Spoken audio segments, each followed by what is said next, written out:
से आप लोगों का सितंबर मंथली कोर्स स्टार्ट हो गया है और आप लोगों ने अभी अपना ऑनलाइन टेस्ट कंप्लीट किया है, तो बहुत अच्छी तरीके से ऑनलाइन टेस्ट कंप्लीट किया है। और जिन लोगों से कुछ गलतियां हुई हैं तो हम उम्मीद करते हैं कि नेक्स्ट टाइम जब हम अपना ऑनलाइन टेस्ट कराएंगे तो आप लोग इन मिस्टेक्स को रिपीट नहीं करोगे और बहुत अच्छी तरीके से अपने पेपर को दोगे। तो अब उसके लिए आप लोग सबसे इंपॉर्टेंट चीज याद रखिए कि आज से सर सब्जेक्ट में, किसी भी सब्जेक्ट में जो पढ़ाया जा रहा है उसको ध्यान से देखिए, समझिए और हर कोर्स को, हर सब्जेक्ट के कोर्स को बहुत सीरियसली लीजिए। तो आज मैं सबसे पहला लेसन है रैखिक समीकरण, ठीक है, इसको इंग्लिश में बोलते हैं लीनियर इक्वेशन, ठीक है। तो रैखिक समीकरण बताने जा रहा हूं। तो सबसे पहले जान लीजिए रैखिक समीकरण क्या होते हैं।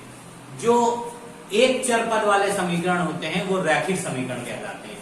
एक चर पद वाले पद का मतलब क्या होता है, इसमें या तो समीकरण में केवल और केवल x मिलेगा, और जैसे इन दोनों सवालों में दे रखा है, या फिर केवल और केवल y मिलेगा। इसमें x और y एक साथ कभी नहीं मिलेंगे, इसीलिए इनको रैखिक समीकरण यानी लीनियर इक्वेशन कहा जाता है। तो अब देखिए पहला सवाल है, निम्न समीकरणों को हल कीजिए तथा उत्तर की जांच कीजिए।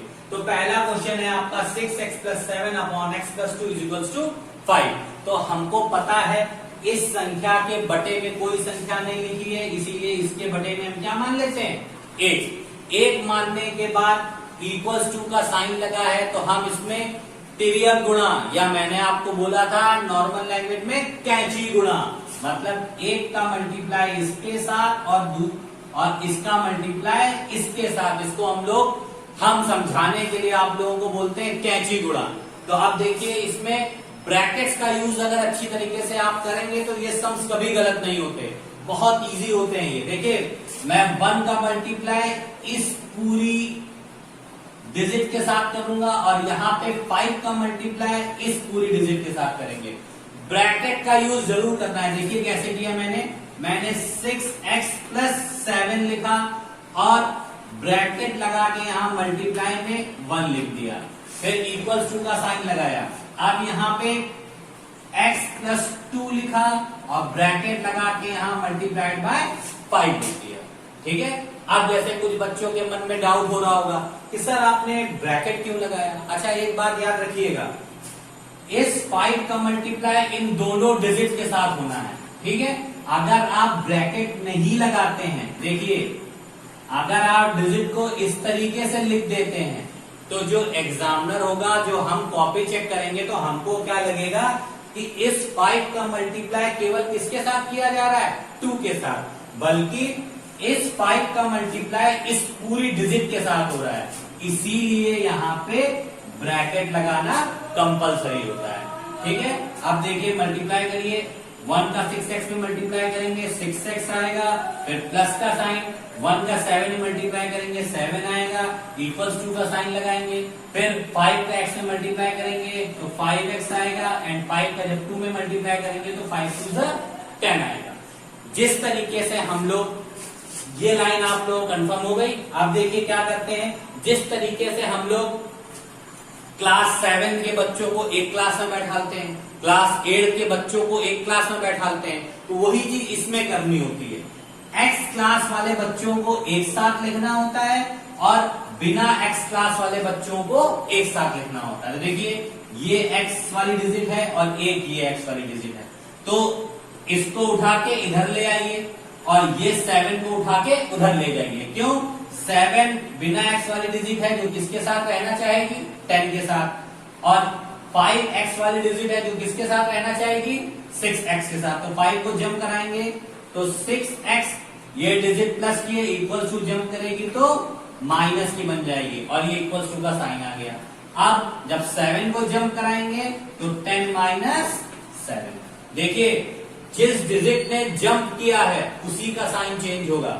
5x ने जंप किया है इसलिए 5x का साइन चेंज हुआ, वो माइनस में कन्वर्ट हुआ, और 7 ने जंप किया है इसलिए 7 का साइन चेंज हुआ, वो माइनस में कन्वर्ट हुआ। 6x - 5x आया मेरा 1x, 7 - 10 - 7 आ गया मेरा 3, 1x का मतलब x, x is equal to मेरा कितना आ गया 3। कोई प्रॉब्लम तो नहीं बेटा? अच्छी तरीके से आप लोगों को समझ में आ गया। आप देखिए इसमें क्या रहा था, उत्तर की जांच करना है, ये आंसर आपका सही है कि नहीं ये चेक करना है। इसके लिए हम क्या करते हैं, देखिए सम्स को, x की वैल्यू हमारी 3 आई है, इसको आप याद रखिएगा, x की वैल्यू हमारी 3 आई है, हम इसको रफ कर दे रहे हैं। ये मैंने इसको रफ किया, रफ करने के बाद x बराबर 3 जो मेरी वैल्यू आई है का मान समीकरण में रखने पर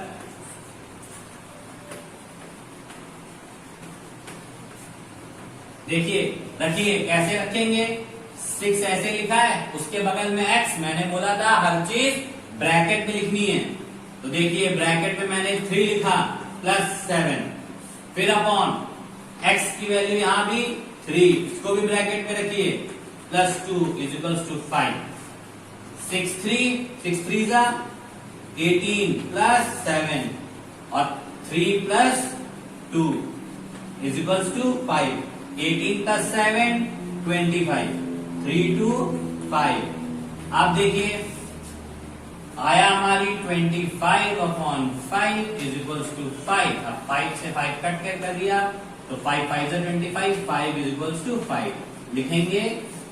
दोनों पक्ष समान है,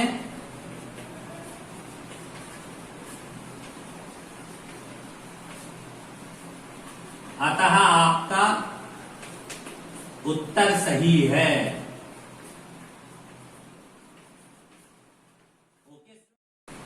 देखिए स्टूडेंट, सेकंड क्वेश्चन आपका ये लिखा हुआ है, इस पे भी इस 1 के अपॉन में कोई डिजिट नहीं थी, इसलिए मैंने अपने आप 1 के अपॉन में 1 लिख लिया। फिर से हम इसमें क्रॉस मल्टीप्लिकेशन करेंगे, इसका इसके साथ और इसका इसके साथ, जो 3x 1 equal to 4x minus 4 into 1। बीच में मल्टीप्लीकेशन का साइन लगाए या ना लगाए, अंडरस्टूड होगा कि मल्टीप्लाई। जब 1 का 3x से मल्टीप्लाई करेंगे तो आपका 3x आएगा, 1 का 4 से मल्टीप्लाई करेंगे तो 4x, और 1 का जब -4 से मल्टीप्लाई करेंगे तो केवल -4। देखिए आप लोग x वाले डिजिट को एक साथ रखते हैं, क्योंकि मैंने आपको बताया था x की क्लास को एक साथ रखा जाता है। 4x को जंप कराइए, जो डिजिट जंप करती है उसका साइन चेंज होता है। देखिए 4x ने जंप किया, इसलिए 4x के आगे क्या आ गया माइनस। सबट्रैक्ट कीजिए तो x आएगा, वो भी किसका, माइनस का। ऐसा क्यों, याद रखिए 3x में से 4x तो सबट्रैक्ट होता नहीं, तो हम नॉर्मल इसको इस तरीके से ही लिख के सबट्रैक्ट करते हैं। देखिए आ गया 1x, बट साइन उसका लगाते हैं जो संख्या बड़ी होती है। देखिए 4 बड़ा है तो 4 के पहले माइनस है, इसलिए मैंने यहां पे क्या लगा दिया, माइनस। प्रोसेस सबट्रैक्शन का वही है जो मैंने छोटी क्लास में पढ़ा है, बस केवल जो डिजिट बड़ी होती है उसका साइन लगा देते हैं हम लोग। लगा दिया, x से माइनस कैंसिल हो गया, तो x इज इक्वल टू हमारा क्या आ गया 4। अब उत्तर की जांच करनी है, तो मैं आपको यही बता दे रहा हूं उत्तर की जांच कैसे करते हैं। वही तरीका, जहां जहां x है वहां वहां हम क्या रखें 4, तो 3 4 upon 4 minus 4 is equal to क्या 1, 3 4 12, 4 4 16 माइनस 4 इक्वल्स टू 1, तो 12 upon 12 is equals to 1 cut कर दीजिए, तो 1 इक्वल्स टू 1। दोनों पक्ष फिर से हमारे समान है, अतः ये उत्तर सही है। तो स्टूडेंट मैंने आपको 2 सम बताए, अब 2 सम्स और बताने जा रहा हूं, ध्यान से देखिए।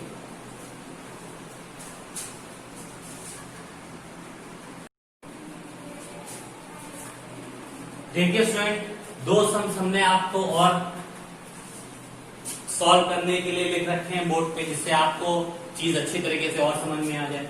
इस पे भी देखिए, इस 1 के अपॉन में कुछ नहीं है, तो मैंने 1 के अपॉन में 1 लिख लिया। वही प्रोसेस क्रॉस मल्टीप्लिकेशन का सेम किया, ब्रैकेट को जरूर यूज करेंगे। ये आप लोगों को याद रखना है कि ब्रैकेट्स को मिस नहीं करना है।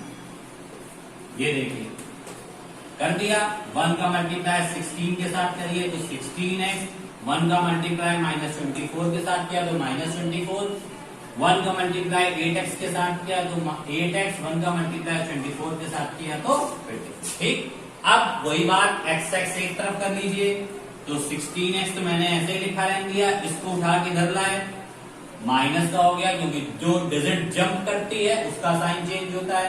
अब की 24 तो उस तरफ लेके जाएंगे, तो ये वाला 24 तो ऐसे ही रहा, दूसरे वाला 24 पहले माइनस का था, इक्वल टू जंप करते ही वो प्लस का हो गया। इन दोनों को सब्ट्रैक्ट करेंगे, 16x में से 8x जाएगा तो 8x बचेगा, 24 हमारा हो गया 48, तो x की वैल्यू क्या हो गई 48/8, x इक्वल्स टू हमारा आ गया 6। ठीक है स्टूडेंट्स, कोई दिक्कत तो नहीं, इजी है, आपको समझ में आ गया। अब x की वैल्यू हमारी क्या आ गई 6।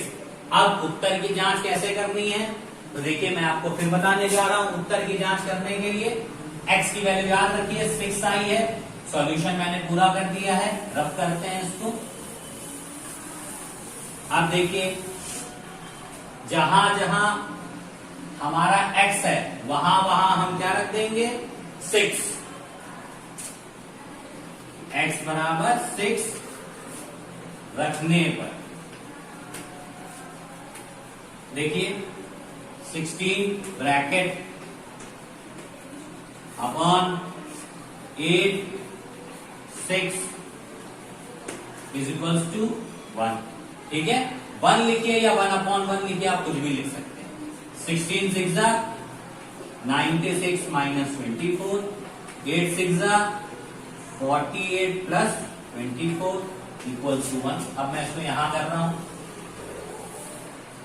96 में से 24 जैसे ही आप सब्ट्रैक्ट करेंगे तो आएगा हमारा 2, और 9 में से 2 गए बचेगा मेरा 7, 72, और यहां पे आप जब ऐड करेंगे तो 8 4 2 और 7, यहां भी 72 कट कर देंगे तो 1 आएगा, तो 1 इज इक्वल्स टू 1।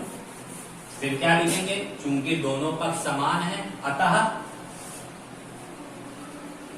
चूंकि दोनों पक्ष समान है अतः उत्तर कैसा है सही। ठीक है स्टूडेंट, देख लिया आपने सॉल्यूशन। देखिए स्टूडेंट, सेकेंड सम में 8x - 5/7x + 1 is equal to -5/4, same process है। इसमें अपॉन में डिजिट दी है तो हम पहले मल्टीप्लाई कर लेंगे, फिर से वही काम, तो 8x - 5 × 4 is equal to 7x + 1 into -5। देखिए 4 का 8 से मल्टीप्लाई करिए, 32x - 20 -5 से मल्टीप्लाई करिए 35x और -5। ठीक है, अब कैसे आया, -5 का जब +7 में मल्टीप्लाई किया तो प्लस माइनस माइनस तो -35 आ गया, माइनस का मल्टीप्लाई इस प्लस में किया तो प्लस माइनस माइनस एंड 5 बन जा 5। ठीक है, अब देखिए 32x जंप करा दीजिए, 35x क्योंकि x एक तरफ होता है, जैसे ही x को इधर लेके आए तो ये प्लस का हो गया, -5 प्लस का ये आ गया मेरा 20, ये आ गया हमारा 7, इन दोनों को ऐड किया 67 आ गया, यहाँ सब्ट्रैक्ट किया तो 15 आ गया। देखिए प्लस माइनस माइनस होता है, but we always put the sign of greater. जो संख्या बड़ी होती है उसका निशान लगाते, देखिए 20 बड़ा था इसीलिए हमने यहाँ माइनस का निशान नहीं लगाया। अगर किसी संख्या के आगे निशान लगा हो या ना लगा हो वो हमेशा प्लस का माना जाता है। देखिए प्लस का 15 आ गया, तो x इज इक्वल टू हमारा आ गया 15/67। तो ये x की वैल्यू आ गई। अब उत्तर की जांच आपको x में 15/67 रख के करनी है, आप लोग करिएगा। तो आज मैंने आपको 4 सम्स बताए हैं, इन चारों सम्स को फेयर कॉपी में नोट कर लीजिएगा और आगे के सम्स को करने की प्रैक्टिस कीजिएगा। नहीं आएंगे तो फिर हम आपको बताएंगे। Thank you and have a nice day.